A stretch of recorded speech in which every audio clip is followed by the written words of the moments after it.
En esta semana de Derbi Gallego tenemos con nosotros a uno de sus protagonistas, Víctor Sánchez del Amo. Hola, ¿qué tal? ¿Qué tal? Muy buenas. Me gustaría saber, antes de empezar, qué supone para un jugador profesional entrenar a un equipo que ha supuesto tanto para él, para ti, en este caso el Depor. Bueno, pues es una vez que te cuelgas las botas de jugador y emprendes tu carrera como entrenador, la verdad es que una de tus motivaciones, uno de tus sueños es poder entrenar en alguno de los equipos en los que has tenido una historia como futbolista.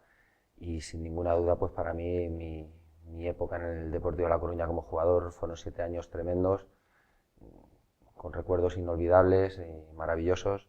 Y por supuesto, pues para mí ha sido un sueño hecho realidad el poder debutar además como primer entrenador en el Deportivo de La Coruña. Un reto apasionante y una motivación tremenda. Como he dicho ya en varias ocasiones, ante la llamada de Tino, del presidente, pues para ofrecer la posibilidad, no había absolutamente ninguna duda, ya que la motivación no era la categoría en la que pudiera estar el Deportivo de La Coruña, sino que la motivación era entrenar al Deportivo de La Coruña, independientemente de estar en primera, en segunda, la categoría que sea. Entonces, encantado. Llegaste en una época además un poco difícil para el deportivismo, no solo por los resultados, sino por todo lo que se vivió en torno a esa liga, asesinato de Jimmy, lo que desencadenó. ¿Cuál era el estado anímico de esa plantilla cuando llegaste? Bueno, normalmente es habitual cuando hay un cambio de entrenador a falta de pocas jornadas para acabar la temporada, suele ser porque hay problemas. En el caso de la temporada pasada en el Depor había muchos frentes abiertos. Había el frente deportivo en el que el equipo pues iba en una dinámica muy negativa, sin sacar buenos resultados y cada vez peor. Y eso no estaba aislado pues de la situación que había también en lo social, con problemas, como has comentado, entre una parte importantísima de nuestra afición, como son los Riazor Blues, por aquel desgraciado incidente con el asesinato de Jimmy, que afectó a las relaciones con la directiva. Eso provocó una mala situación, mal ambiente en el estadio, que afecta también a los jugadores y genera más inseguridad. Era un cúmulo de circunstancias que provocaban, y todos esos ingredientes pues generaban bajo rendimiento, desde luego. Pues bueno, a nosotros nos tocó ser el antídoto y la medicina para tratar de poner freno a toda esa situación, y fue uno de los focos en los que más interés pusimos desde la llegada, el tratar de primero solucionar todo ese mal ambiente general que se traducía en desconfianza, en miedos, y tratar de unir todas esas partes que son tan importantes para el rendimiento de un equipo, recuperar a nuestra afición, unirla al equipo y con el trabajo que se puede desarrollar en poquito tiempo, pues tratar de ser lo más competitivos posible. Y bueno, pues tuvimos la suerte de conseguir ese objetivo tan importante de la permanencia para que el club pudiera seguir teniendo viabilidad y poder empezar un proyecto esta temporada desde donde se merece el Deportivo y desde donde se merece su afición, desde la máxima categoría. La última jornada, la temporada pasada, fue de infarto porque os jugabais la permanencia, nada menos que en el Camp Nou, un campo que a ti se te da históricamente bien, la verdad. ¿Cómo vivisteis esa jornada? Bueno, pues la verdad es que fue un reto apasionante, sobre todo pues por la motivación que suponía para nosotros pues el ver que todos nuestros rivales daban por hecho que esa última jornada el Deportivo no iba a tener ninguna posibilidad de sumar ningún punto por el hecho de enfrentarnos al Barcelona, que bueno, pues cuando llegamos estaba jugándose la Liga con el Real Madrid y evidentemente todo el mundo pensaba que era prácticamente imposible que consiguiéramos puntuar en el Nou Camp con un Barça jugándose la Liga.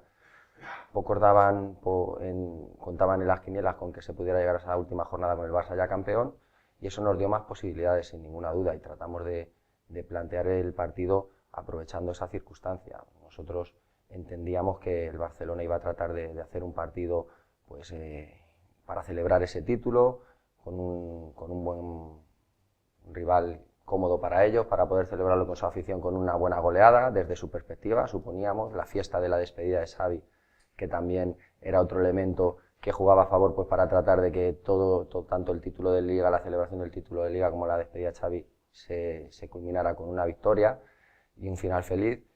Y nosotros pues tratamos de aprovechar esa circunstancia y preparar el partido pues para buscar ese resultado, que entendíamos que el empate nos podía dar muchas posibilidades, pero nunca se sabía, y tuvimos que plantear y preparar el partido con las dos opciones, ¿no?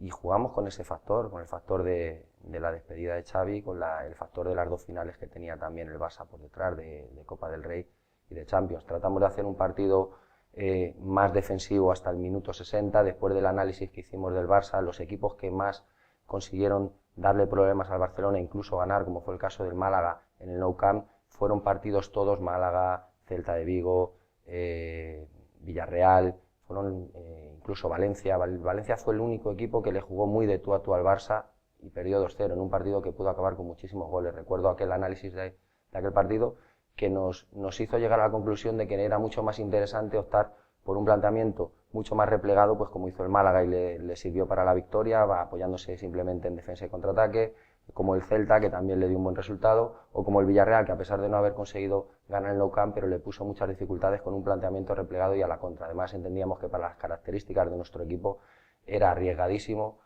salir a por el Barça de frente y dejarle muchos espacios a la espalda con Neymar, Messi, Luis Suárez, que con velocidad te destrozan. Bueno, entendimos que ese era el plan, tratar de esperar y de buscar que el partido empezara a morir en torno al minuto 60, porque entendíamos que el Barça no iba a forzarse ya mucho más a partir de esos minutos, teniendo en cuenta que después les quedan 2 finales por jugar, más la fiesta de Xavi, que se supone que más o menos van a ser por esos minutos, y esperábamos poder llegar a esos minutos con un resultado de empate a 0 o de ventaja en alguna de las contras que pudiéramos aprovechar un balón parado. Desgraciadamente, bueno, el plan salió bien en parte porque en juego organizado, en ataques posicionales el Barcelona nos creó alguna ocasión, como es lógico que te haga el Barcelona en el Nou Camp, pero no consiguieron adelantarse, y sí lo hicieron en jugadas con espacios a nuestra espalda, en jugadas en las que nosotros fuimos a hacer un balón parado en la primera parte, y de la contra nos hicieron gol y se adelantaron. Y cuando estábamos preparando el cambio para dar un paso adelante, jugar con 2 delanteros, como preparamos en el caso de que tuviéramos que necesitar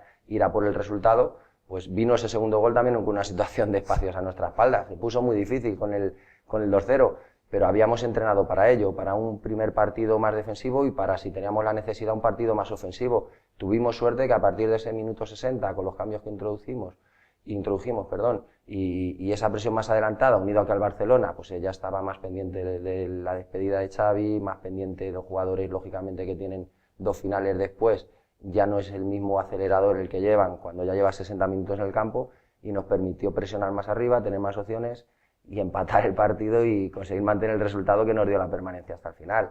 Ese fue el backstage de la preparación de aquel partido, con ese planteamiento, que puede haber muchos. El estudio que nosotros hicimos nos llevó a esas posibilidades, a ese planteamiento, y al final pues tuvimos suerte que salió bien. La verdad es que sí.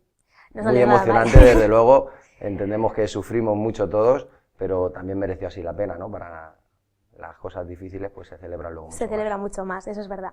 Esta semana es la semana del fútbol gallego, de la celebración máxima del derbi, perdón.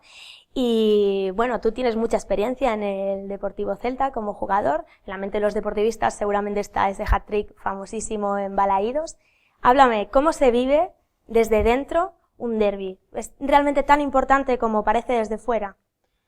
Bueno, por supuesto, y si no le preguntamos a las aficiones, ¿no? Para todo aficionado, los derbis es el partido del año, esos 2 derbis que se vayan a dar con el equipo de la máxima rivalidad.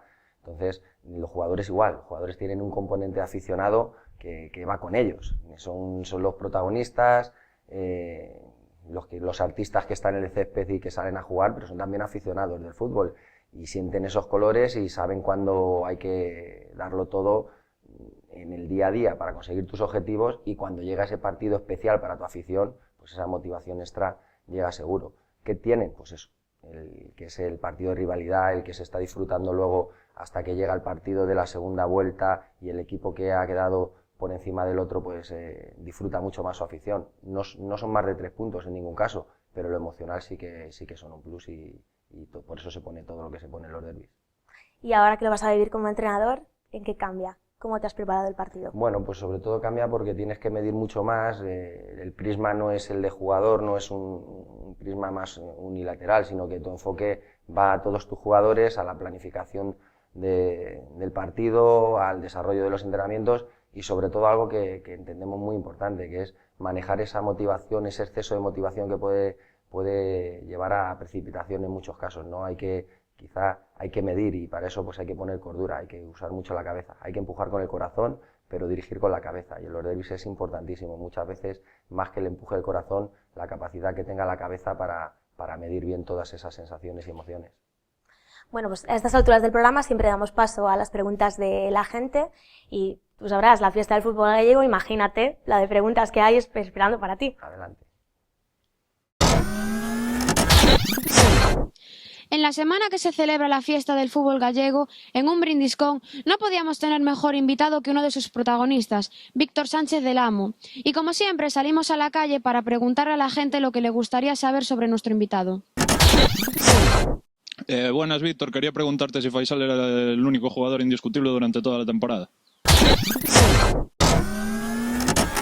Bueno, la verdad es que el rendimiento de los jugadores lo marcan ellos y el tener más minutos o menos a lo largo de una temporada, pues es en base a eso. A nosotros nos toca la responsabilidad como cuerpo técnico de tomar las decisiones sobre los jugadores que juegan cada semana de inicio, las convocatorias, que ya es difícil teniendo una plantilla de 25 jugadores, 26, en el caso que tenemos también a Miguel Cardoso entrenando con nosotros, aunque tenga ficha del filial y puede entrar en cualquier convocatoria en cualquier momento, lo marca el rendimiento que nos demuestran semanalmente en los entrenamientos, el estado físico, que es una información que no suele ser pública y la manejamos nosotros con los servicios médicos, el rendimiento de los entrenamientos, el rendimiento de los partidos y las necesidades que considera el cuerpo técnico que cada partido requiere. Entonces, pues eso es lo que nos basamos para elegir a los jugadores, con lo cual el que más minutos tenga al final de una temporada es son los que el cuerpo técnico considera más importantes o que hay más diferencia de nivel entre ellos y su competencia, y tenemos que decir que la competencia está siendo fantástica, los jugadores están entrenando muy bien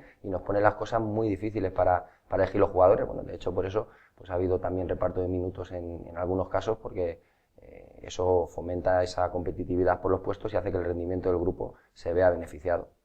Ya que él te pregunta por Faisal, aprovecho y te pregunto por Lucas Pérez. Es muy difícil hablar sobre si Faisal, sobre cualquier jugador, cualquier nombre a lo largo de la temporada. Nosotros contamos con todo. Nosotros hay algo que le decimos a los jugadores, y perdóname que te haya interrumpido. No, tranquilo, y me anticipo tenemos tiempo. Queremos que todos sean protagonistas. Y en el fútbol se puede ser protagonista jugando muchísimos minutos o jugando menos. El protagonismo, las reglas del fútbol están ahí marcadas.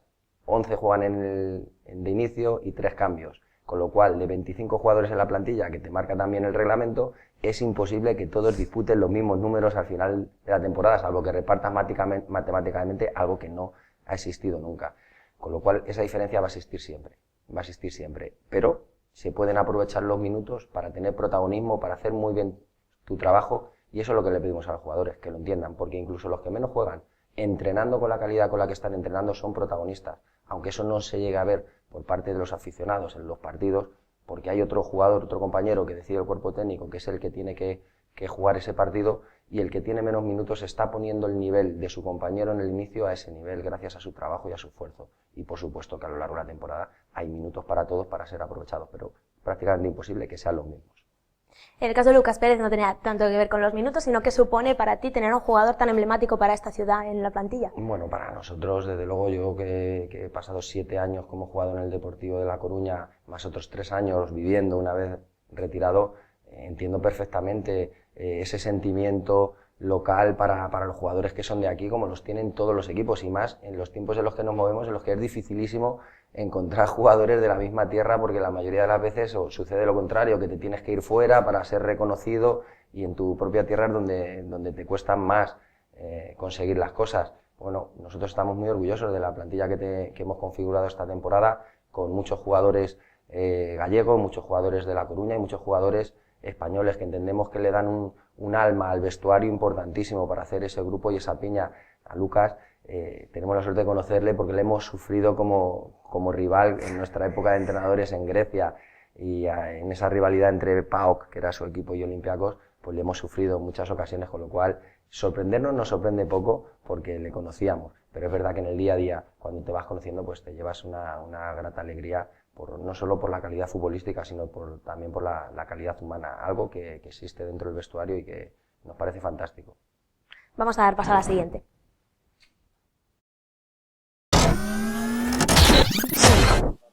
Hola Víctor, me gustaría preguntarte cuántos años te gustaría seguir entrenando al Deportivo. Es como lo de los minutos, ojalá cuantos más mejor, porque significará que todos estamos encantados, que las cosas están saliendo bien. Yo, como le dije al presidente cuando me llamó, poder sentirme una de las partes implicadas en el crecimiento del Deportivo La Coruña después de ese momento tan crítico al que llegó la institución a punto de desaparecer por la grave crisis financiera, pues el tener la oportunidad de formar parte de ese equipo de personas que están trabajando para volver a lanzar el Deportivo otra vez y tratar de llevarlo lo más lejos posible y ojalá podamos volver a llevarlo a las cotas a las que se llegó en épocas del pasado, que hizo disfrutar tanto a la afición, pues para mí eso es un regalo. Y trabajaremos muy duro pues para poder estar aquí cuanto más tiempo mejor, porque eso significará que estamos ayudando a que el Deportivo crezca. Vamos ya por la última.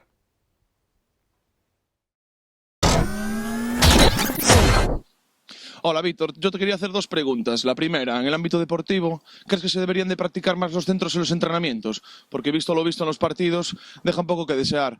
Y lo segundo, mi pregunta es, ¿qué eres más, de Tino o del Endoiro? Se nota que es semana de derbi, que la gente viene cañera, ¿eh? Bueno, el mundo del fútbol es así, no nos sorprende. Esto forma parte del debate del mundo aficionado del fútbol y nosotros encantados porque todas esas expectativas y esos debates los genera el mundo profesional. Lo que es importante es que nos mantengamos también aislados de todas esas diversidad de opiniones que no pueden afectar luego al debate profesional que tenemos y que lo mantenemos sobre todo pues con la plantilla en el día a día, en los entrenamientos en Abegondo. Comentarle a este aficionado que no se preocupe, que entrenamos todo, absolutamente todo. Trabajamos desde los detalles pequeños hasta todas las situaciones generales que se necesitan en los partidos. Y bueno, pues el tema de los centros también muchas veces vienen dados por las características de los jugadores que tenemos. Muchas de las alineaciones que hemos configurado desde en el inicio de temporada, hemos jugado con un delantero como Lucas que tiene unas características diferentes al tipo de centros habituales que, por ejemplo, pues se desarrollaban en mi época, donde teníamos otro tipo de delanteros y se jugaba de otra manera al fútbol. Ningún tipo de preocupación porque el Depor entrena todas las situaciones que necesita. Luego, unas veces se tiene más acierto y otras veces menos. Ojalá podamos mejorar nuestros niveles de efectividad en los partidos, pero que creo que al hilo de su pregunta el tema de los centros pues es circunstancial. Y con respecto al Endoiro o a Tino, ¿por qué hay que excluir? A mí me ha tocado estar 7 años, vine bajo el mandato del Endoiro, al cual le estoy muy agradecido por darme la oportunidad de empezar una vida impresionante como futbolista aquí y haber conocido La Coruña, y fue gracias a él y yo le estaré siempre agradecido. Y por supuesto tengo que estarle muy agradecido, como le estoy a Tino, primero por la oportunidad que me ha dado para debutar como primer entrenador en el equipo de mi corazón, como es el Deportivo La Coruña, y sobre todo también como deportivista porque ha dado un paso adelante para asumir el reto de salvar al Deportivo de esa caída en picado que le podía llevar a la desaparición, y creo que ha sido muy valiente y se lo tenemos que agradecer todos los deportivistas porque está haciendo un trabajo sensacional pues para lo que he comentado antes, que el Deportivo frenara esa caída y empezar a poner ladrillos poquito a poco para volver a construir un Depor grande. Nosotros tampoco somos ni del Endoiro ni de Tino, pero sí que es verdad que estuvo aquí el Endoiro hace unas semanas. Con Tino todavía hemos tenido esa suerte, pero señor Fernández, por favor, le esperamos aquí para que aclare todas las dudas del deportivismo, que son muchas. Y vamos a dar paso a las preguntas de las redes, no te pienses que acaba aquí el tema, porque tenemos para rato.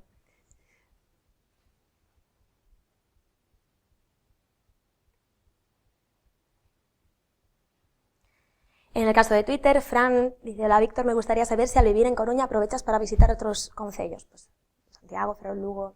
Por supuesto, pero vamos, desde siempre, no desde ahora. Es una de las mejores actividades que se puede hacer cuando uno tiene un poquito de tiempo libre. Como jugador se tiene mucho más, como entrenador se tiene menos, pero te pongo el ejemplo, este fin de semana, después de ver el partido del Fabril en Abegondo, pues me desplacé con mi mujer a Lugo a comer allí, a visitar a mi amigo Luis Milla y a su mujer, que está de entrenador en el Lugo, y bueno, pues tenemos una relación de amistad de hace muchos años. Él ha estado aquí de visita en La Coruña hace poquito, estuvimos comiendo juntos y le devolvimos esa visita. La verdad es que Galicia es una comunidad preciosa y no hay nada mejor que escaparse a comer bien y hacer una buena ruta por esa comarca gallega, que es espectacular. Vamos a por la siguiente.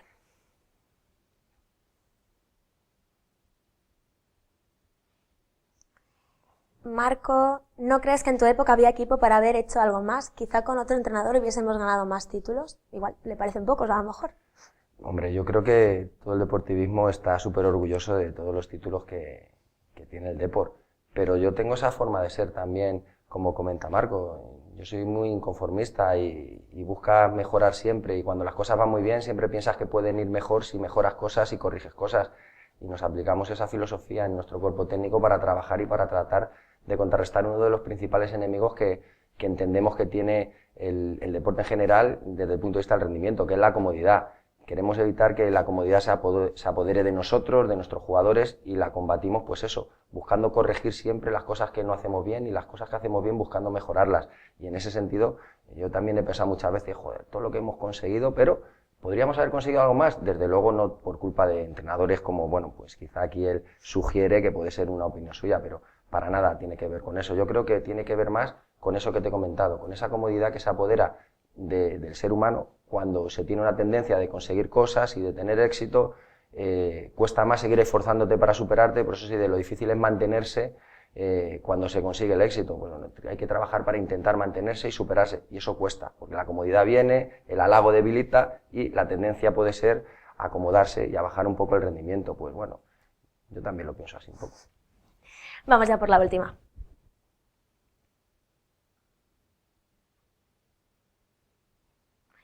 Paula, cuando dejaste el Deportivo, ¿qué fue lo que más echaste de menos? Pues desde lo deportivo, Abegondo, los compañeros, Riazor, los partidos, la afición, la ciudad de La Coruña, la gente de La Coruña, que es fantástica, que te trata de maravilla. Yo en esos 7 años que estuve aquí de jugador, como fueron también relacionados con años muy buenos en lo deportivo, solo tuve pues eso, palabras de agradecimiento y de cariño y de reconocimiento, y eso pues es fantástico, y se echa mucho de menos cuando sales y no lo tienes. Y luego, por supuesto, pues la gastronomía es algo que es único, es inigualable. Mira que se come bien en España, tenemos una diversidad gastronómica por todos lados. Yo he estado viviendo en Grecia, que también es un país gastronómicamente muy rico, pero el pulpo solo lo hay aquí y nada más. Eso es así, eso Nada debería ser patrimonio. Totalmente. Absolutamente de acuerdo. Retomando el tema de los títulos... El pulpo y la Estrella Galicia. Por supuesto. Un saludo a Estrella Galicia desde aquí también, supuesto. que nos tenga presentes. El tema de los títulos, me interesa mucho saber, tú sabes lo que es ganar una Copa de Europa con el Real Madrid, pero también sabes lo que es ganar títulos con un equipo más modesto. ¿Se saborea más, por ejemplo, ganar un centenariazo con todo lo que supuso que experimentar ganar una Copa de Europa? Se saborean igual. La satisfacción es máxima. Entonces, cuando consigues algo tan importante, el celebrarlo mucho o mucho más, es que ahí ya no hay margen para poder diferenciarlo. Ahora, sí que tiene mucha mayor dificultad.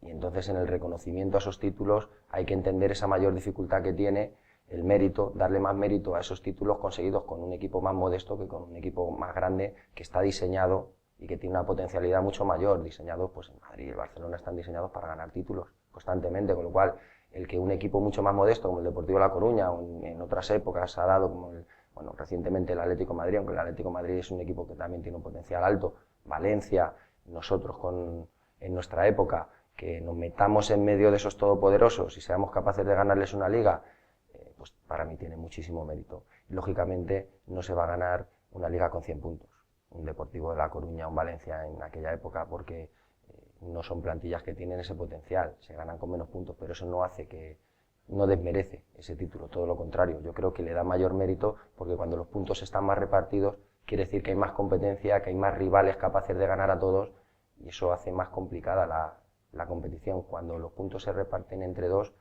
es que hay muchas diferencias, con lo cual, pues para mí tiene mérito entre ellos, entre los grandes, pero no entre los más modestos. Bueno, es muy interesante lo que dices. También le pregunté en su día al Endoiro, cuando estuvo aquí, qué hay que hacer para cambiar ese tema de que las ligas vuelvan a ser un poco más asequibles para todo el mundo, porque sí que como aficionado se hace un poco aburrido que solo se puedan disputar entre 2 o 3 equipos. Bueno, pero históricamente eso ha pasado toda la vida. Ha estado el Madrid y el Barcelona y luego el resto de equipos. Y ha habido pues épocas, tendencias en las que se han podido colar algunas generaciones que han coincidido en algún club y han competido contra los grandes, pero la tendencia histórica es esa. Un factor, sin ninguna duda, determinante en eso es el económico. En las épocas en las que ha habido mayor cantidad de dinero, todos los clubes han podido tener acceso a mejores presupuestos, han podido fichar jugadores no del nivel de los del Madrid o del Barcelona, pero jugadores con un futuro prometedor, con una potencialidad interesante y que explotan en ese momento en ese equipo y son muy competitivos y le pueden hacer sombra a los grandes en el terreno de juego, no en lo económico. Pero si en lo económico hay grandísimas diferencias, como está pasando en las últimas temporadas, pues eso se antoja muchísimo más difícil. ¿Cuáles son los objetivos que habéis marcado para esta temporada? Y viendo los partidos que se han disputado hasta ahora, ¿creéis que más o menos los estáis cumpliendo? Bueno, no hay ninguna duda, el objetivo es el de defender lo que tenemos, que es importantísimo y es de vital importancia para que el equipo pueda, el club, la institución pueda seguir teniendo viabilidad en lo económico y conseguir mantenernos en primera división, que no es poca cosa. Jugar en la máxima categoría del fútbol español es algo importantísimo, codearte con los mejores equipos del mundo.